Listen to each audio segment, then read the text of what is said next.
Bismillahirrahmanirrahim. Assalamualaikum warahmatullahi wabarakatuh. Bismillahirrahmanirrahim. Wassalatu wassalamu ala rasulillah wa ala alihi wa sahbihi wa man walah. Sahabat muslim, kembali berjumpa lagi dengan channel Musisi Pensiun, menebar manfaat, inspirasi, motivasi, dan ruqyah yang syariah.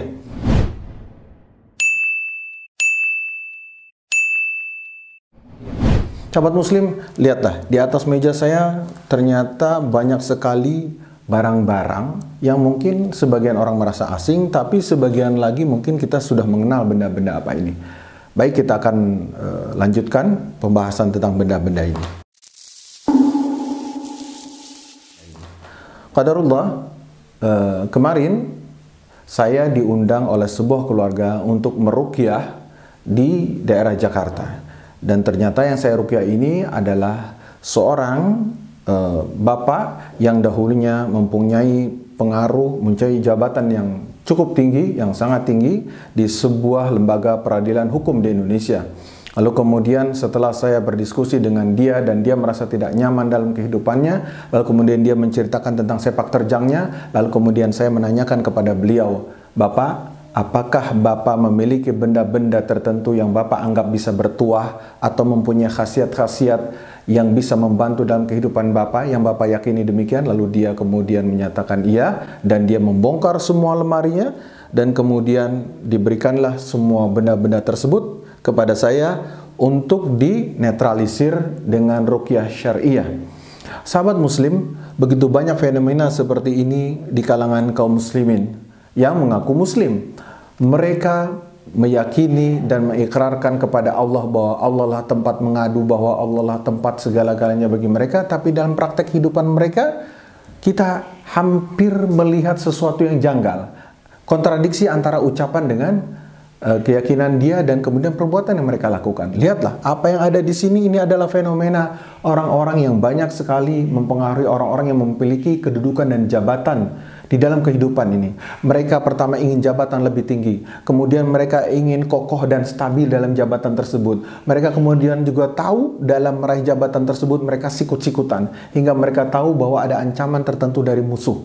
Dan itu mereka semua menjadi satu lingkaran setan, dan mereka sendiri kemudian bukan mendekat kepada Allah. Akhirnya mereka terjerat dalam dosa-dosa dan kemudian dosa tersebut juga dosa yang mengerikan, dosa syirik, yang membuat pelakunya tidak hanya akan sejuta tahun, 1 miliar tahun di dalam neraka, tapi sebuah dosa yang membuat pelakunya tidak akan pernah keluar lagi dari neraka. Nauzubillah min dzalik.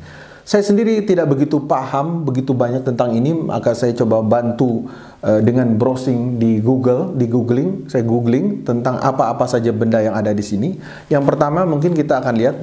Nah, ini ada benda seperti di dalam tabung, dan di dalamnya ada cairan-cairan berwarna. Ada 3 macam. Nah, di sini.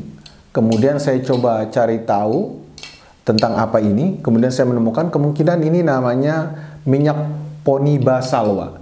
Minyak Poniba Salwa. Lalu kemudian dari googling itu saya kemudian menemukan bahwa manfaat dari minyak Poniba Salwa ini adalah membuka pancaran aura. Bisa membuat ketentraman dan ketenangan hati, bisa juga menjadi pembangkit tenaga dalam, bahkan dia untuk memelihara pusaka dan mustika, sarana pengasihan, pagar anti pencuri dan pelarisan dagangan, bisnis dan lain-lain, dan penguatan batin dan lain-lain. Masya Allah. Jadi di dalam Islam sesuatu itu kita yakini jika pertama mempunyai dasar hukum dari dalil. Yang kedua, memang terbukti, memang secara ilmiah bahwa hal dan barang atau benda tersebut memiliki sesuatu yang bisa membantu manusia memang. Tapi kalau hal-hal seperti ini pertama tidak ada dalil, yang kedua juga dia tidak memiliki rujukan ilmiah. Jadi inilah yang dimaksud dengan syirik. Itu pertama. Kemudian yang berikutnya adalah, nah, saya menemukan juga beliau memberikan kepada saya, ini luar biasa, saya melihatnya juga demikian mewah. Kita buka. Nah, ternyata keris. Keris ini luar biasa ya. Dan sebenarnya keris itu adalah sesuatu peninggalan budaya bangsa yang memiliki filosofi yang cukup baik sebenarnya. Artinya kalau dinilai dari sisi seninya saja tidak masalah. Namun permasalahannya masyarakat banyak memandang ini semua dari sisi mereka tidak memiliki ilmu atau jauh dari ilmu tauhid, hingga mereka menggunakan ini sebagai sarana-sarana kesyirikan. Kita lihat, kita buka kerisnya. Masya Allah, ini luar biasa. Nah, kemudian saya temukan ketika saya googling, ini salah satu keris yang langka sekali. Kenapa langka sekali? Karena di sini dia memiliki, di keris itu ada namanya look. Look itu adalah lengkungan-lengkungan. Nah, lengkungan-lengkungan di sini ternyata saya hitung ada 21 lengkungan. Ketika saya googling, keris dengan lengkungan 21 tersebut adalah keris yang sangat langka. Sangat-sangat langka. Jadi, keris tersebut sangat-sangat langka. Dan jarang yang memiliki keris ini. Kemudian, mengenai manfaatnya, ketika saya coba googling tentang manfaatnya, kemudian keris look 21 ini, yaitu sarana guna meraih kesuksesan dalam segala bidang. Kemudian bisa membuat jaya dan lancar dalam segala urusan. Dia juga bisa menangkal guna-guna dan serangan black magic. Kemudian juga sebagai pemagaran diri, rumah, kedai usaha, guna memanggil juga banyak khodam perewangan dan lain-lain. Dan mengirim serangan kepada musuh dan lain-lain. Dan dilihat dari profil dari bapak yang memberikan ini, yaitu orang di lembaga peradilan yang dimana mungkin kita sudah mafhum mungkin, di mana orang-orang seperti itu pasti banyak musuhnya dan dia sangat ingin menjaga diri. Sayangnya tidak dengan zikir-zikir dan mentauhidkan kepada Allah, tapi justru dengan melakukan hal-hal seperti ini. Alhamdulillah bapak itu bertemu dengan saya di akhir-akhir usia senjanya. Semoga kita doakan dia husnul khatimah. Ini adalah salah satu keris yang langka. Nah, saya juga menemukan tentang ini. Baik, kita lihat. Masya Allah ini. Ini saya perhatikan bentuk jahitannya seperti rompi. Rompi. Di belakang ada tulisan raja-raja. Saya sendiri tidak mengerti tulisan-tulisannya apa. Ada kalimat-kalimat ya yang dipotong-potong seperti itu. Tidak mengerti benar. Kemudian selain itu juga ada seperti ini. Dan ini tulisannya sangat panjang. Luar biasa, dengan huruf-huruf atau simbol-simbol tertentu yang mungkin hanya dimengerti oleh mereka. Dan bahkan seperti waktu saya coba telusuri, bahkan di antara penulisnya sendiri kadang-kadang sebagian ketika menyalin dari kitab-kitabnya itu juga tidak mengerti untuk apa fungsinya. Nauzubillah min dzalik. Bagaimana orang bisa kemudian melakukan sesuatu, menuliskan sesuatu, lalu dia sendiri tidak mengerti tentang hal apa manfaatnya. Nah, kemudian juga ini ada seperti selendangnya. Nah, kemudian ketika saya coba browsing di Google, saya mengira ini dekat dengan rompi Ontokusumo. Rompi Ontokusumo yang sangat terkenal legendaris itu, dan konon katanya ini adalah buatannya Sunan Kalijaga. Tapi kebenaran hal-hal seperti ini masih sangat bisa diragukan ya. Apalagi berasal dari seperti itu. Nah, kemudian ini juga sama, dipercaya memiliki tuah, bisa kebal senjata tajam, anti cukur, anti tembak, untuk rezeki, karir, pengasihan, pelet, anti sihir, anti santet, dan lain-lain. Dan kaum muslimin, kita mesti perhatikan bahwa semua benda-benda seperti ini itu tidak sesederhana ini. Mereka memerlukan perawatan-perawatan khusus dan memerlukan juga ritual-ritual khusus, dan itu tidak jauh dari bid'ah dan juga bisa berbuat syirik. Oke, berikutnya kita akan bahas tentang ini, tentang Haikal Jaljalut. Haikal Jaljalut ini, Haikal Jaljalut ini di sini diberitahu bahwa barang siapa membaca doa ini setiap hari bisa memperoleh pahala membaca seperti 70.000 kali khatam Quran, 70.000 mati syahid, 70.000 kali naik haji dan mendapat kebajikan seumpama membuat 70.000 masjid, memerdekakan 70.000 hamba dan menjamu 70.000 orang berbuka puasa, dan macam-macam yang luar biasa. Dan kemudian barang siapa menaruh dengan berkahnya Nabi Muhammad, katanya terlepas dia daripada segala fitnah, luput dari segala kekejian. Nah, ini luar biasa lagi. Ini bahaya dari bala, terlepas dari hutang dan lain-lain, dan kemudian juga bisa membinasakan musuh. Dan ini kita tidak mengetahui hadis-hadis dan keterangan tentang hal seperti ini, kita tidak tahu. Kita sangat patut boleh curiga tentang hal-hal seperti ini. Dan salah satu para ulama mengatakan salah satu ciri hadis palsu adalah bombastis dalam fadilahnya. Sangat bombastis dalam fadilah. Amalannya kecil tapi bombastis sekali dalam fadilahnya. Luar biasa ini masih ada ya, dia tidak mempan dibakar dan lain-lain tentang haikal tadi. Nah, kemudian kita berlanjut berikutnya. Luar biasa, saya sendiri jadi bertambah wawasan dan pengetahuan tentang hal ini. Nah, ini juga saya menemukan ini. Perhatikan baik-baik. Nah, ini adalah paku emas. Paku emas. Luar biasa ya. Ada aja nih paku emas. Kemudian apa manfaat paku emas tersebut? Ketika saya googling manfaat paku emas, lagi-lagi hal-hal tersebut adalah hal-hal yang menyangkut rububiyahnya Allah, yaitu sesuatu yang memang hanya bisa Allah yang melakukan itu dalam masalah tauhid, yaitu dia keselamatan, melindungi diri dan keluarga dari bahaya, penglaris, kemudian untuk posisi dan jabatan dan perlindungan dan lain-lain. Tidak jauh sama dengan ini semua adalah hal-hal yang demikian tentang paku emas.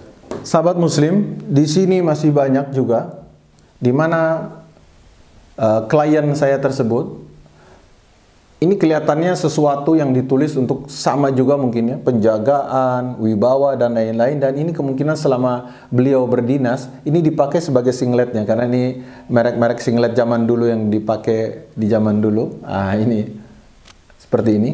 Dan ini dipakai oleh orang bapak tersebut mungkin selama dia dinas dengan keyakinan-keyakinan seperti naudzubillah min zalik. Allah masih berkasih sayang dengan bapak itu, bagaimana ketika dia meninggal dia bertugas dan menggunakan seperti ini. Dan boleh jadi juga banyak orang sekarang yang ketika dia sedang beraktivitas sedang dalam keadaan melakukan kesyirikan, lalu kemudian terjadi sesuatu kepada mereka, naudzubillah min zalik. Kemudian di sini juga ada beberapa hal ya, kemudian ini seperti tongkat komando. Tongkat komando ini nggak jauh-jauh juga dari tentang kewibawaan, jabatan, kekuasaan dan lain-lain tuahnya.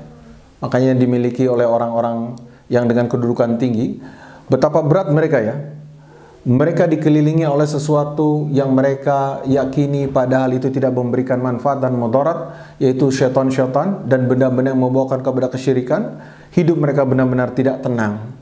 Mereka takut jabatannya hilang atau apapun. Demikianlah dunia ini. Sudah mendapatkannya berat, kemudian mempertahankannya berat, dalam keadaan sakit pula jiwa dan raganya.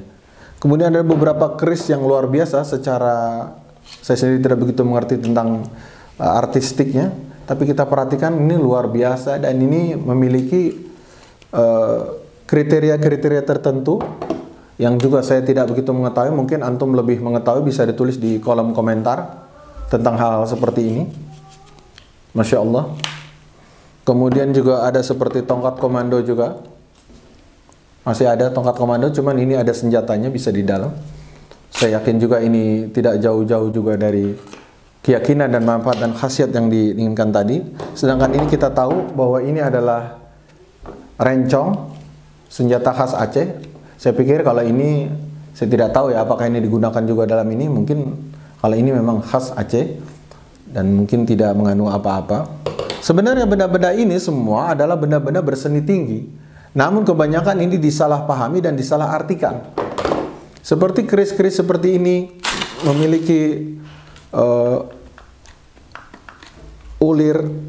Masya Allah, ini susah. Nah, seperti ini, dan kemudian ada gambar-gambarnya di sini.